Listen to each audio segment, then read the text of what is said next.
I realized that one thing is sort of some kind of consistent touch points. And so instead of a one-off class here and a one-off class there, what I decided to do is to have a program where every month I'm going to be here and I'm going to give you more tricks, more techniques, more kind of build up the skills. And let that be something that we do on a regular basis. So if this is something you want to do, one thing you can do is just sort of come here on a regular basis, and we're going to get, you know, just a little hit of journaling technique. Once a month, we've also got free nature sketching field trips. So there's a field trip last Sunday of the month. We go out with a big group of people, we draw, we sketch, we observe, and everybody shares their journals together if you feel comfortable doing so, and you can like see, oh, that's a great idea. I want to steal as many ideas as possible from everybody else. So kind of get a community supporting that. And then to help people kind of do things in between, to kind of keep your journal frosty and to keep those things accessible so that you're not just doing this once and putting the journal back on the shelf. That it becomes something that you regularly do. The most important thing is to think about what, if you're not regularly journaling at this point, what can you do to start to work this into your habits, into your routine? Every moment of your day is already full, right? So if you're going to be adding this, how are you going to do that? And at the start, it really takes work. You have to be intentional about it. Coming to these journaling classes helps. Then what you want to think of, what am I going to be doing between the times? You're going to have homework. What I'm going to ask everybody to do between now and the next time you see me, get this journal out and sketch in it at least 4 times. And it doesn't have to be for a 3-hour drawing. That can be for a 15-minute sketch, right? But don't let the dust settle on the journal. Keep it out. And it turns out that if you just start doing something on a regular basis, our brains lay down neurons that are specific to doing that task. And you become good at it just because you're doing it on a regular basis. So the trick is, if this is something that you want to do, just start to do it. And the skill will come. Everybody thinks that drawing is a gift. It's not. It's just a skill. And you do this on a regular basis for about a year, and your friends are going to be going, oh, you're so lucky to have this gift. You know, I wish I could draw. Right? But I just wasn't born with a drawing gene. There is no drawing gene. It's just something that you do. So do it. If you draw it, it will come. I guarantee that. Right? And I'm here to try to do everything I can do by giving you techniques, by giving you opportunities in the community, in the field. I'm also available. Some people send, sketching, journaling questions to me. I'm like sort of a nature journaling hotline. So if you need some support. I'm also helping people develop the right tools to do this. For instance, I think, is it on the 21st? Does anybody know when's our journal? 21st. So midday on the 21st, that's on a weekend. Is that a Saturday? Sunday. So I can't keep track of these things. But so on Sunday, Sunday the 21st, we're going to have a make your palette party. Mm-hmm. And putting together a good watercolor kit can be very expensive. If you were to go buy the tubes of paint to get a kit like this one, you would be putting down about $270. And we're going to have all the tubes of paint bought, all the palettes bought. Anybody who wants to come and make a palette, you can join the Make a Palette Party. For the cost of materials is the only cost of this thing. And because there's going to be a group of people doing it, the cost of materials will be around something less than $30. I think maybe 25 or so bucks. And you'll walk away with a palette like this one with a list of who is in it, with artist grade colors. So if you wanted to do watercolor before, but the cost of the kit or the quality of the low quality kit has been an obstacle to do it. There's still time to register for this. Registration closes day after tomorrow. Where is that going to be? So in Oakland. Oh. So at one of our participants' house. And so it'll be a big potluck. There's a BART station nearby, and we'll run some shuttles down to the BART station to pick people up from the BART station. It'll be fun. Where did you get the palette? I got this at Black Horse Art Supply, which is in the Midwest or the East Coast somewhere. And it's a Holbein palette. It's my favorite palette. We'll be modifying it slightly, putting in little dividers between a few of the places so that we can get the number of paints that we want in there. And It's my favorite kind of palette. Stylish and functional. But right now I've bought them out of every one of these palettes that they have. So there's going to be a case of 40 of these arriving on my doorstep in any day now. So come to the palette party, we'll hook you up. So what I'm trying to do is I want to turn the San Francisco Bay Area into the worldwide hub of nature journaling connections and activity. Make this something that is really happening in the people here. I'm also working with school teachers to try to get this happening in schools, in homeschool groups, and really use this as a vehicle for connecting people to nature. I think that it is the single most powerful thing you can do to really be more awake and aware in our own lives. So today what's going to happen, every month is a different topic. Last month we did an introduction to watercolor.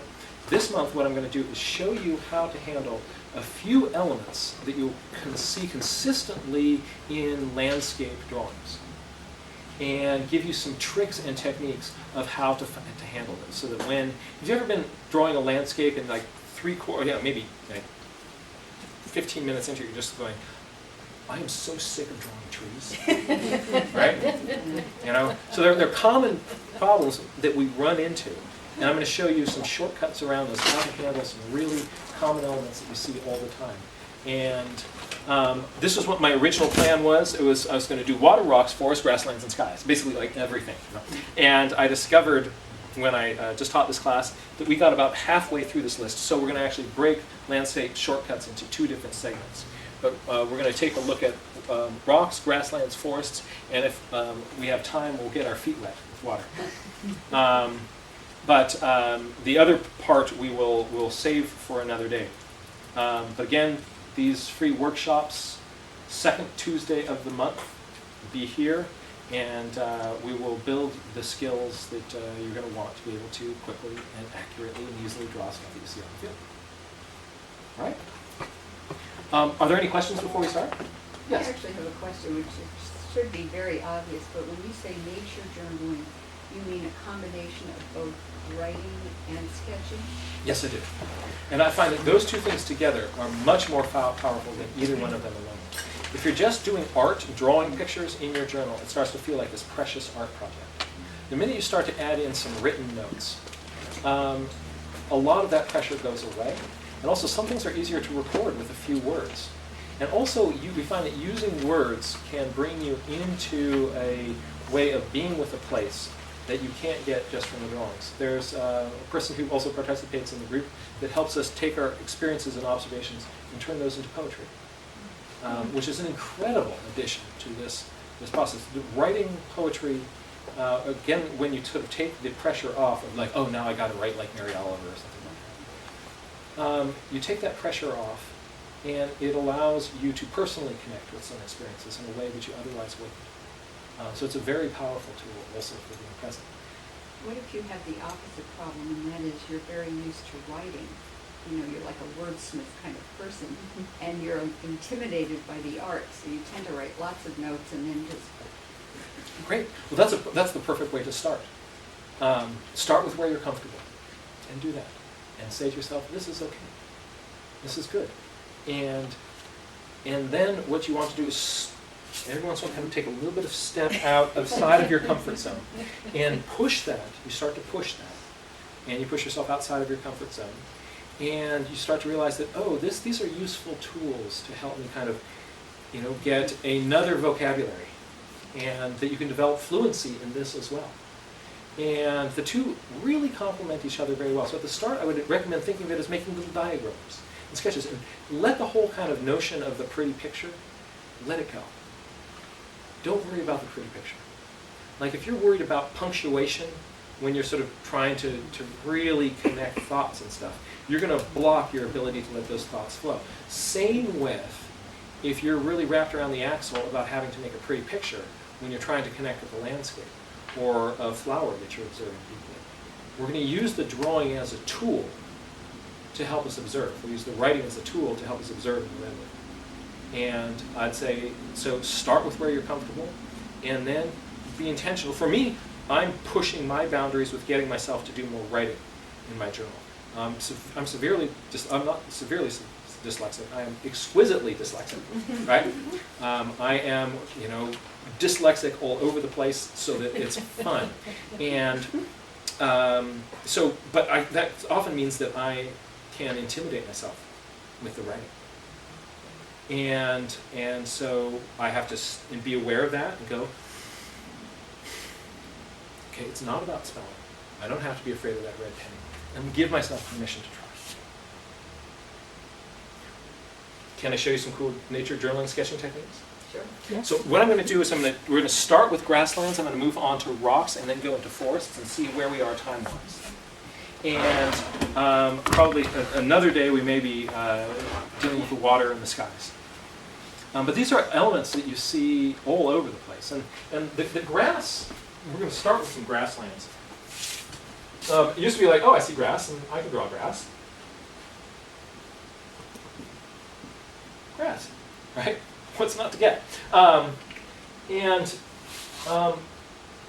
This approach to drawing grass, or then sometimes you get really fancy. I do like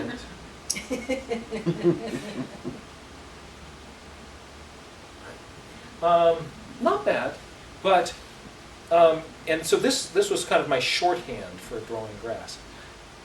I've figured out that by looking at the basically I copy everybody's stuff. I kind of look through like who's doing cool stuff. They're like, that's a trick. I want. What are you doing there? That's really working for me.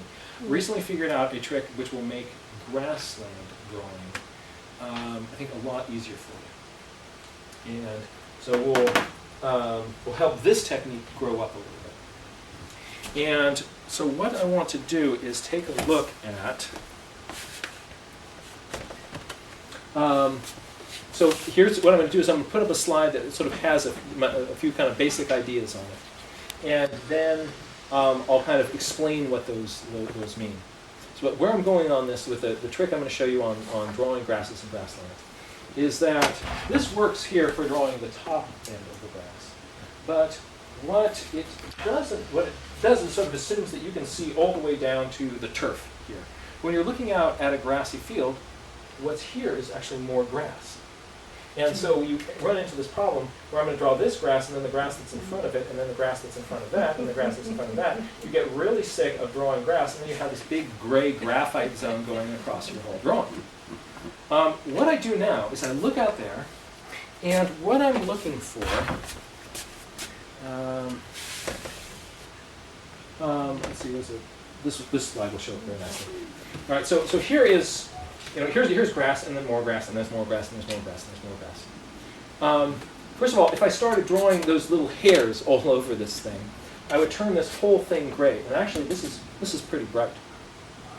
How do I get a sense for that grassiness? Part of it is this upper edge. I can see that, this little blades of grass. So that upper edge is, I've got whatever kind of grass shape I'm doing up there. But let's take a look at what goes on here. So I've got my upper edge that goes down, and then I have this zone of grass that is in front of it. And I'm seeing this as a break because there's a little shadow in here. Right? So it's brighter grass here, lighter grass back there. What I want to do is to draw this grass where the stuff that I'm doing on top is the shapes of those grasses there, but the bottom end of it, instead of imagining that it comes down here to turf, what I'm going to do is I'm going to show the shape of the top edge of this zone of grass with the bottom edge of these upper things. So I'll do a little demo up here and see how well this works on a dry erase board. So instead of just having my grass up here, I want to really think about, as this is coming down, I am imagining an area of grasses down here that this is coming up against. So if there's a clump of grass that is sticking up here,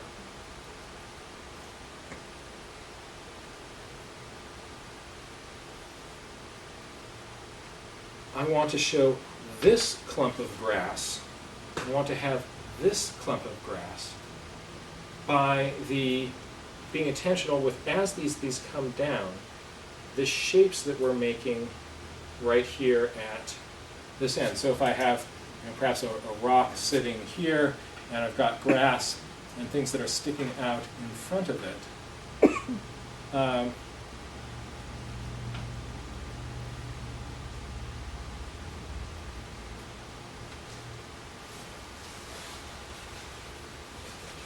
these shapes that I'm making here into this grass are the shapes of the light-colored grass that's then in the foreground. It's hard, I'm discovering it's hard for me to draw on this dry erase board, so what I'm going to do is turn on my little video camera here and do a little demo. I'm afraid, oops.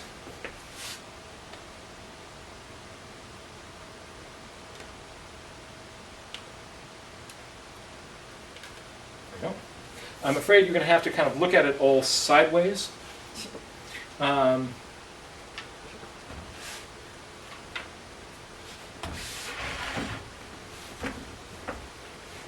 But hopefully this will make a little bit more sense. So if I have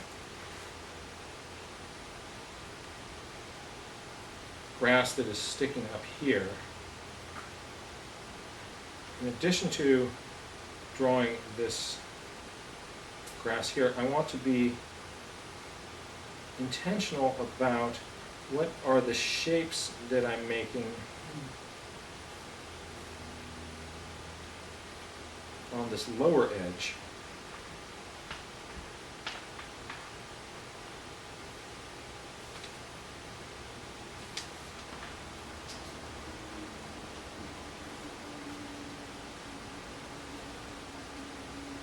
If I want to, I can have some grass elements going all the way across it. And I'll turn this sideways and we'll take a look at it.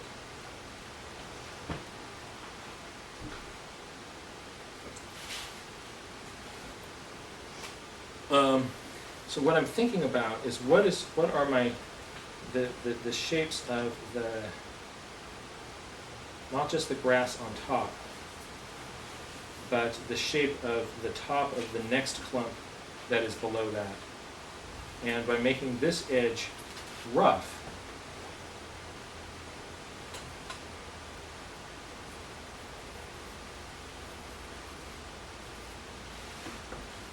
then that is grass. Let's see. Is that up right? Yep, it is. So that is light-colored grass that's in front of this dark-colored zone there. Does that make sense? Mm-hmm. So I find that this. So if I've got, let's take a look back at this slide again. So out here, I've got these areas of these little peninsulas that are coming in like this, and there's a clump of grass here that's in front of this one here. So how do I draw that? Let's apply this idea to drawing this little business that's right out here.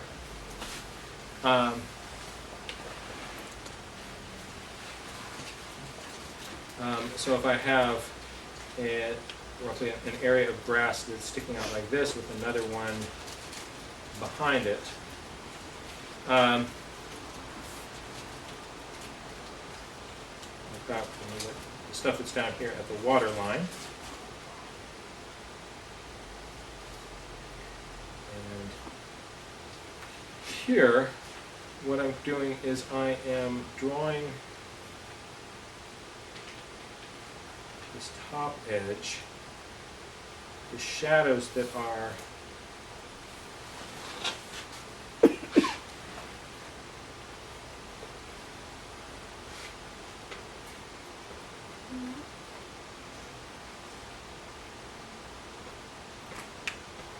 here,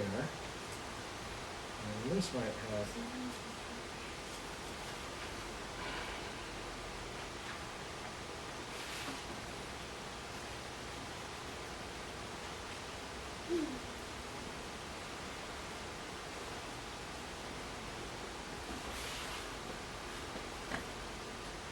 so that this top edge of this clump is made by the shading of the bottom edge of this.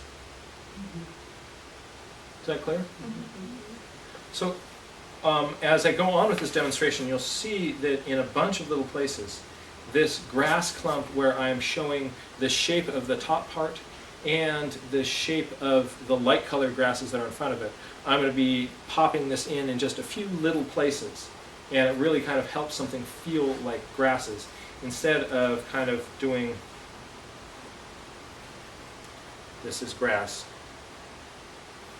and this is more grass and this is more grass, right? So that just sort of makes for a big gray zone. Oops.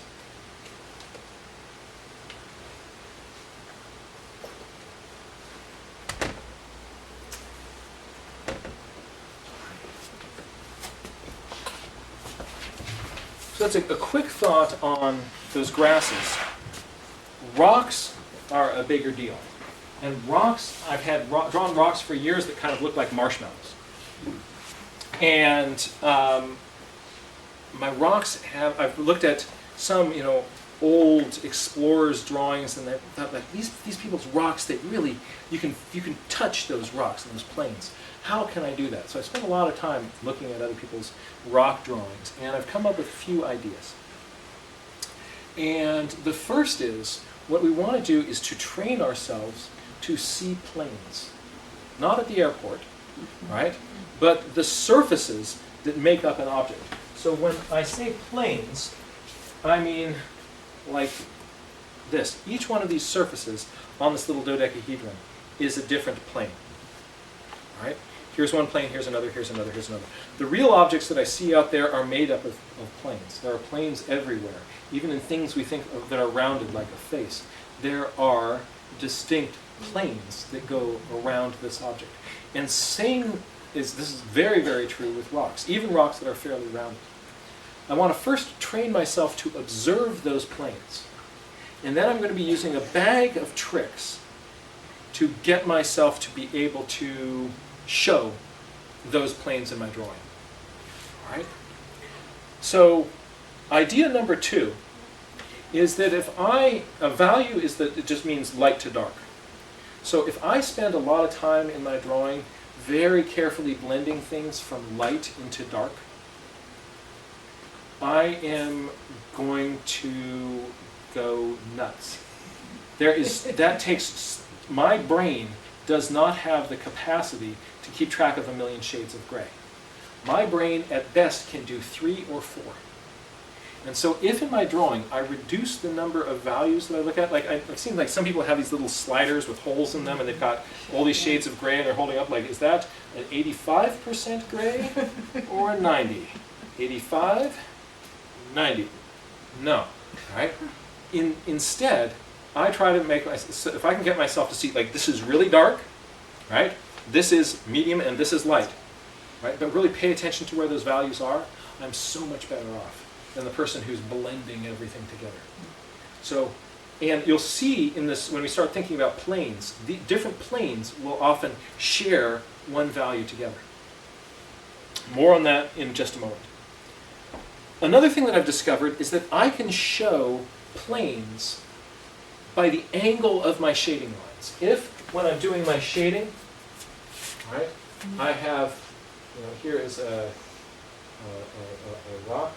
If the directionality of my lines shows up in how I am shading this, I can really take advantage of that. And we'll take a look in a moment to see how that can suggest different planes on a rock. And we'll take a look in detail about